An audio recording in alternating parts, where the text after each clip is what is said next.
నా ఇటు ఏ ఊరు పోద్దన్నా? ఈ అన్నవరానికి ఇన్ని రోడ్లు ఉన్నాయా? ఇటు ఒకటి అటు ఒకటి అటు ఒకటి 5-6 రోడ్లు ఉన్నట్టున్నాయి. లేదు, అది కోరి మీద పాత రోడ్డు, ఇది మామూలు రోడ్డు. ఓకే ఓకే, మీది ఈ ఊరేనా? ఏంటి సార్ వీడియో తీస్తున్నారు? చదువుకోండి దేవుడు మాటలు, మంచి మాటలు. యేసుక్రీస్తు మంచి దేవుడు. Thank you. మంచిది, గాడ్ బ్లెస్ యూ. చదవండి, బాగుంటుంది. ప్రియ క్రైస్తవులారా, చాలామంది యేసుప్రభు వారి గురించి చెప్పినప్పుడు వాళ్ళు ఎందుకు అంత అవమానపరుస్తారు మనల్ని కూడా అంటే, వాళ్ళకి దేవుని యొక్క రుచి తెలియదు. ఆయనను వాళ్ళు చూడలేదు, ఆయనను వినలేదు, ఆయనను నమ్మలేదు, ఆయనను అసలు ఎరుగలేదు ఎవరు. మనకి తెలుసు, మనం ఆయన రుచి చూసాం, ఆయన మనలో ఉంటాడు. మీరు వాక్యాన్ని చదవండి.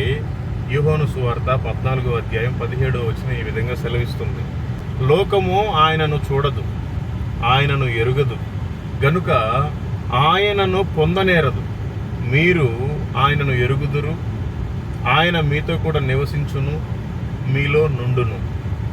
ఇప్పుడు మనకి టక్కుని రావాల్సిన వాక్యం ఏంటంటే, లోకములో ఉండే వాటి కంటే మనలో ఉండేవాడు గొప్పవాడు. ఆయన మనలోనే ఉన్నాడు.